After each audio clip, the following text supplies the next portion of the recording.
Diga lá! Se você ainda não me conhece, meu nome é Laís Possani, mas você pode me chamar de Lá, uma compartilhadora de informações que podem mudar o mundo.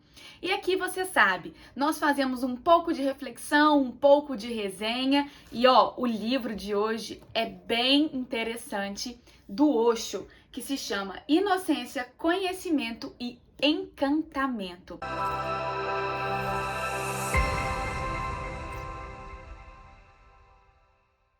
Esse livro aqui, eu vou ser sincera para você, eu nunca tinha acessado uma literatura do Osho, nunca tinha estudado ele com profundidade ou buscado saber. Eu já tinha ouvido falar porque ele é um mestre espiritual famoso, né? E aí eu vi uma moça vendendo num sebo e acabei comprando, me chamou a atenção, porque eu gosto muito desses assuntos envolvendo, né, o encantamento, aquela inocência da criança, que eu acho que é algo que a gente tem que resgatar. E aí ele ainda coloca assim aqui na capa: o que aconteceu com a sensação de encantamento que eu sentia quando era criança? Então, assim, de imediato já me chamou a atenção e eu falei: vou comprar, vou ler e agora fazer a resenha para vocês, né? Claro. Eu vou fazer o seguinte: primeiro eu começo fazendo algumas ponderações a respeito da leitura e depois eu pego alguns trechos que eu achei mais interessante para que a gente possa refletir juntos, beleza? E a primeira coisa que eu já quero falar é que o Osho me pareceu muito polêmico. Eu até fui buscar na internet para saber se esse meu ponto de vista tinha outras pessoas que achavam igual e realmente, tá, gente? Algumas pessoas o colocam como uma pessoa que realmente cutucava ali as outras. Eu senti muito isso pela forma como ele fala. Por quê? Esse livro aqui, ele é baseado em uma palestra que o Osho deu a respeito desse tema. E aí, durante todo o livro, ainda tem umas perguntas, por exemplo, é como se a plateia fizesse a pergunta, ele respondesse e o pessoal traduziu bem literalmente, sabe? Deixa eu ver se eu acho uma pergunta aqui. Achei uma gigante, ó. Essa parte que tá em itálico é a pergunta e depois ele vem respondendo aqui as coisas. Tá vendo? Então o livro é todo assim, pergunta da plateia e respostas do Osho. E aí, ele não mede, parece, aparentemente, palavras para falar. Ele acredita naquilo e ele vai defender com unhas e dentes aquela opinião dele. Foi o que me deu a impressão aqui no livro. Um outro ponto que eu não gostei tanto é o seguinte: são 250 páginas, um pouco mais de 250 páginas que o livro tem, e ele realmente só fala do conhecimento, da inocência, desse encantamento da criança no início do livro e no fim do livro. É claro que a gente não exclui o que ele fala ao longo da leitura, mas se você chamou a sua atenção o título, você pode ficar sabendo que tem muito mais por vir. Beleza? Então, dado esse primeiro apanhado sobre o livro do Osho, acho que são essas considerações mesmo que eu tinha pensado, né? A respeito da tradução bem literal da palestra. Às vezes ele repete muito as palavras, né? É como se você estivesse lendo ele falando. Eles não deram uma resumida, sabe? Às vezes fica um pouco cansativo também, tem essa questão. Nossa, Laís, então o livro é horrível. Não. Eu acho que toda leitura é válida. Mas eu leria de novo esse livro? Posso pagar a língua, mas talvez não. Mas calma, que nem tudo está perdido.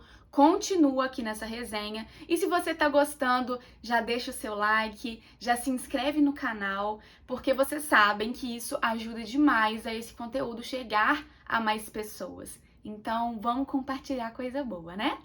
Bom, agora eu vou deixar para vocês algumas reflexões que me vieram com a leitura do livro. A primeira delas é a respeito do conhecimento. O Osho, ele traz muito conhecimento como o mal da humanidade. No sentido de que o conhecimento por si só, ele nos deixa muito mentais, analíticos, focados nessa racionalidade a qualquer custo. E quando nós estamos apenas na mente, a gente começa a ficar limitado. Eu vou dar um exemplo para vocês que eu acho que vai casar muito bem e vai poder exemplificar, né? Vai poder ilustrar o que eu tô querendo dizer. Por exemplo, às vezes você já tem uma ideia fixa sobre determinado assunto. Ah, então sobre espiritualidade, eu acredito nisso, eu tenho essa religião e pronto, acabou. Beleza. Quando vem outra pessoa e traz um conceito, traz uma questão diferente do que você acredita, muitas vezes o nosso ego, aquele nosso eu inferior, a nossa mente racional, ela tende a excluir tudo aquilo que o outro fala por conta das nossas ideias já pré-estabelecidas, das nossas convicções já enraizadas. E aí esse conhecimento que nós temos cria barreiras para que a gente se torne realmente sábios. Sábio nesse sentido de abraçar tudo o que há, sabendo que, é claro, você pode ter o seu ponto de vista, mas não com rigidez, entende?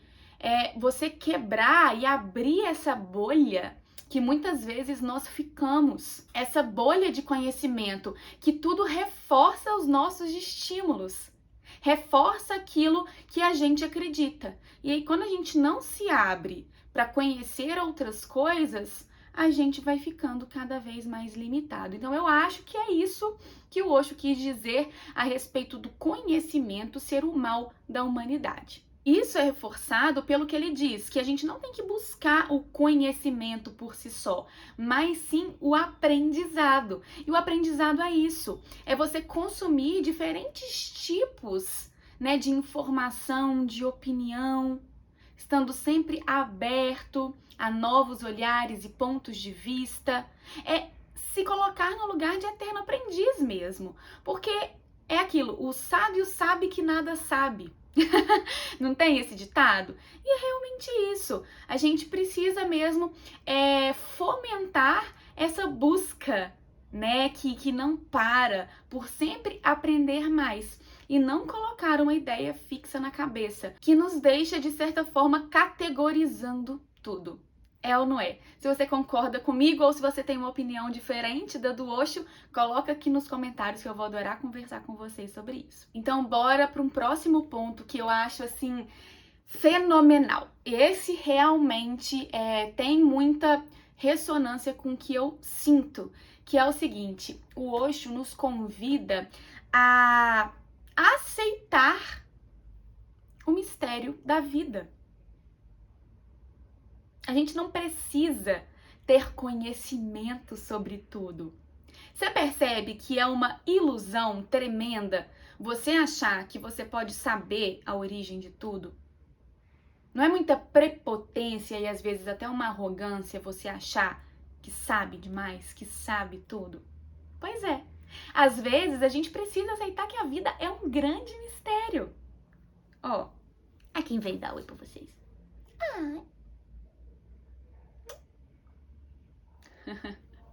A vida é um grande mistério, gente. E muitas coisas a gente não vai poder responder. Muitas coisas estão fora do nosso alcance. Basta você deitar um dia, olhar para as estrelas, que nenhuma palavra consegue resumir o que é isso. Nada que você fale, é apenas o sentir. E quando você sente e compreende esse mistério do universo, vocês dançam em sintonia. É quando a gente acessa o nosso sábio interior, que não precisa falar, que não precisa receber, porque todas as respostas já estão aqui dentro. Silenciosamente já estão aqui dentro. Basta que a gente contemple, que a gente aceite. Não é verdade? Eu vou ler aqui, ó, para vocês um trecho do livro para a gente finalizar a nossa resenha. Você nunca se cansa de descobrir novos espaços dentro de você. Você nunca fica entediado, porque há sempre algo novo à medida que você penetra mais profundamente dentro de você. E quanto mais profundamente você se move para dentro de si, mais se move em direção à própria existência, porque no fundo você está enraizado na existência. Se uma árvore se move profundamente para dentro de suas raízes, ela encontrará a terra, encontrará o oceano. Ela está enraizada na terra, extraindo água do oceano. Se nos movemos em direção ao nosso centro, você ficará surpreso em saber que nosso centro também tem suas raízes na existência, embora elas não sejam raízes visíveis. Nossa consciência é parecida com o ar. Olha essa parte, eu adorei. Ela não é visível, mas você consegue senti-la. Parece muito abstrato às vezes quando nós falamos de consciência. Se você é uma pessoa do ver para crer e tem dificuldade de acessar esse sutil, né? Então, presta atenção nisso. A consciência é como se fosse o ar. A gente não vê o vento, mas a gente sente. Então, a consciência da mesma forma acontece assim. E quando você se aproxima de si mesmo, está se aproximando do universo. E o maior momento na sua vida é quando você aceita o mistério da existência como ele é, sem fazer nenhum questionamento. Você entendeu uma coisa, que a existência é misteriosa e vai permanecer misteriosa, não é? E uma coisa, só pra gente finalizar, que eu acho interessante também do livro, é a respeito do beleza. A gente fala muito do encantamento da criança, dessa inocência infantil que a gente foi perdendo ao longo do tempo, porque a gente vai virando adulto, temos responsabilidades, o conhecimento vai sendo trazido para o nosso campo e a gente perde esse olhar mágico. A gente perde o encantamento pelo mistério da vida. E aí o Osho, ele vai dizer que a gente não precisa ter a inocência infantil e boba, né, da criança, que não se defende, né, totalmente vulnerável, mas sim a gente tem que ter a sabedoria do meditador. E o que é essa sabedoria do meditador? É a presença. É o aqui e o agora, é a contemplação. Então, quando você está atento, desperto, sem estresse, sem nervosismo, você consegue retirar da vida, né, das situações de vida, dos momentos, do desabrochar de uma flor, aprendizados. E você consegue ver nos mínimos detalhes, na perfeição de uma flor, a magia, o mistério, o divino, que também habita em você. Espero que essa resenha tenha feito sentido para você, que essa reflexão tenha movimentado alguma coisa aí dentro. Se você gostou, não esquece, deixa o seu like, porque isso ajuda esse conteúdo chegar em mais pessoas, e se inscreve no canal, porque tem sempre conteúdo desse tipo, tá bom? Um beijo!